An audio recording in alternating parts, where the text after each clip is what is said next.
Welcome back to another episode of John the PM on our YouTube channel, where we believe that managing projects is not just a job, but a way of life.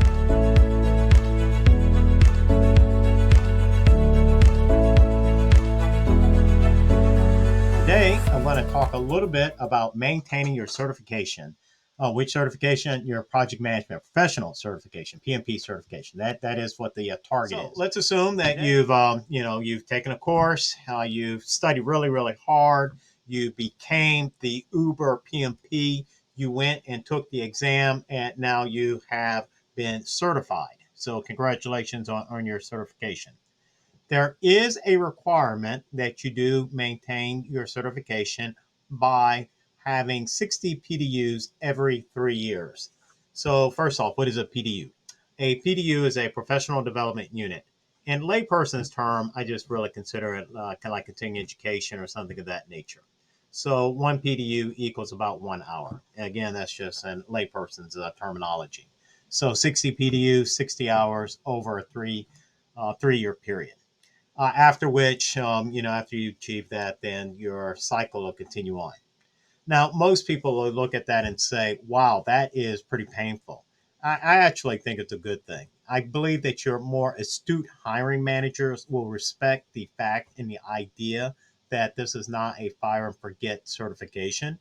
Rather, it is a certification that after you earn it, you still are going into a continuous learning mode. So, again, the astute hiring manager will recognize that as a plus. So, that is awesome. However, I do want to just shift the gears here a little bit on that side. That's on the professional side, meaning that that the hiring agencies or entities that you go to will respect it. But let me make it a little bit more personal, really to the self. I use myself as an example. Have multiple certifications. A lot of those certifications, quite frankly, are fire and forget. In other words, I studied real hard. I passed. I took the test. I passed the test, and then I went about my merry way. I may or may not have actually even studied it for a number of years, yet I can still claim it on those pieces. Uh, and I think back to that, and I think like, wow, that's wonderful. Glad at that point in time you knew the material, but do you know it now? Now, the truth be known is that I am a very firm believer in not just the education. That education is important. It's a core value within our family, in that regards. But you also need to apply it. So once you learn the theoretical underpinnings of something, you still need to apply it. So you have to do the practical application. In other words, it is a continuous learning as you're going through, and that's really how we improve our skill sets on those areas. So even if it wasn't like a professional requirement, I would still encourage you, even outside of the PMP, to continue to learn and study your craft. Now, PMI's done a wonderful job in shaping it, so you really don't have to really think about it that much. Why? Because it kind of did all the work for you, on those pieces. So that is awesome. I already have my screen and it's pulled up, to the appropriate area. I'm going to put on my glasses so I can actually read the screen here. This is on the PMI website, pmi.org. Okay, pmi.org. And basically, just went to the if there's any questions, actually, you can just go to the search and type in PDU. Okay, in fact, we'll do it in real time here. There you go. All right. And then PMI PDU requirements. And we are at the appropriate page. Here you see what the requirements are. If you hold a project management professional, you're required to earn 60 PDUs in a 3 year cycle. Okay, so it's very clear stated. There are two parts to it. The first part is education. The second part is giving back. The way I like to look at it is education, practical application. Let's talk about the practical application first. Okay, you'll notice that is a maximum of 25 PDUs. A maximum of 25 PDUs. How can you earn PDUs within the practical application or the giving back section? You can actually earn 8 hours of it or 8 PDUs just as working as a professional. So if your job is being a project manager, that really does count. And if you think about it, that does really make sense because you are actually doing the work. Okay. So you can have 8 hours there or 8 PDUs. The other 17 can actually come from a variety of different areas. Let me right here, surf over it, and have it nice and laid out. You can create content, give a presentation, share knowledge. So me, just using myself as an example, I know myself better than you, clearly.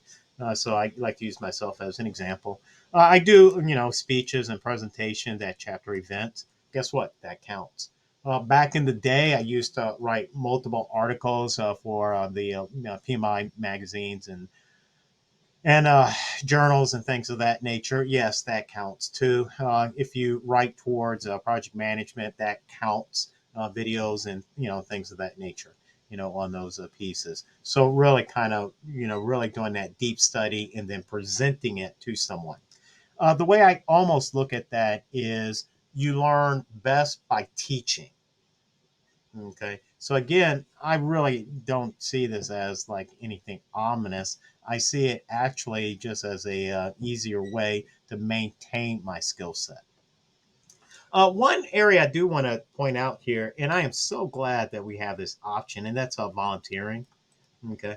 Again, on a personal basis, I love volunteers. I think it's awesome for the communities and for our families because I'm a strong believer that if you have a strong family, you have a strong community, you have a strong community, you have a strong country and nation on those areas. But it really kind of begins at that volunteering, that giving back.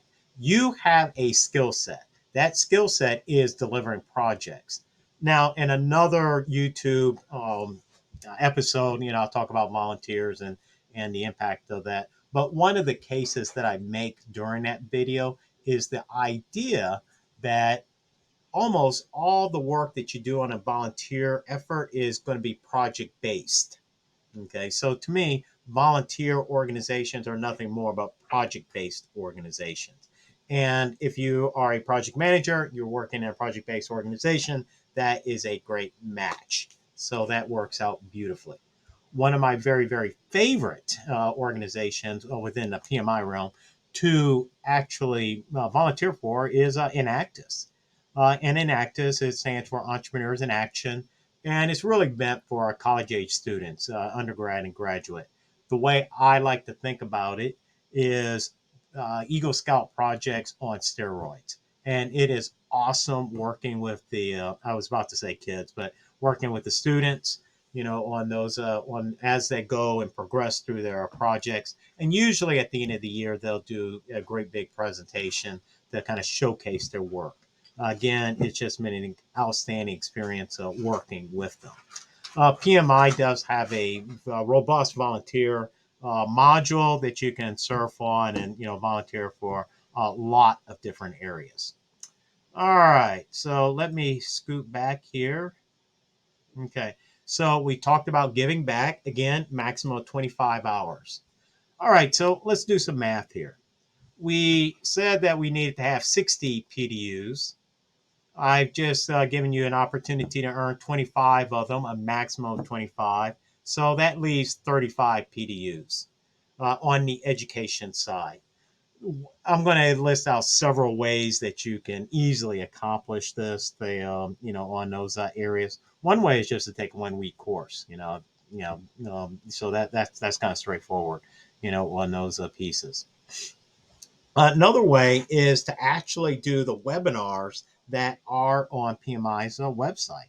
Those are free. They're an hour long. Just make sure you go all the way to the end, okay, in order to earn your PDU. And they are really fascinating subjects. One thing that I've tried to do, uh, and let me give some context to this example. I travel a lot for my work. So we do classes, consulting, and coaching within project management, in those areas. So sometimes, occasionally, I have to drive, to a customer site or take a flight to customer site. Either way, whichever may be the case. But what will happen is that on my on my PDA, excuse me, my PDA, I can come up to the PMI website, download a webinar and listen to it on the way. And first off, it's awesome because I can, you fully utilize my time, my travel time, by gaining a better educational experience, and it does make the time go by faster, and it gives me an opportunity to kind of explore mentally different areas and different facets. So that is, like I said, an easy putt, in that regards. Now, if you are in a Fortune 500 company or in a government entity, something of that nature, these trainings are going to come by just naturally. You almost can't help it, either through what the services they'll call it, OPD, Officer Professional Development, or PD, Professional Development. They in a corporate, maybe lunch and learn, whatever we want to call it. They, normally there's going to be some training that's just offered to the community. You will need to document that and upload it. The easy piece on that. As regards. If you're an independent, such as myself, I actually have to schedule my training throughout the year. So, at the beginning of the year, I'll literally sit down on on my calendar and kind of map out, which areas I want to go into and how I'm actually going to accomplish it. And, but that's just so that I kind of make sure that I am on point. I encourage folks, especially if you're an independent, to do that, because the last thing you want to do is wait up until the last month and try to do 60 PDUs.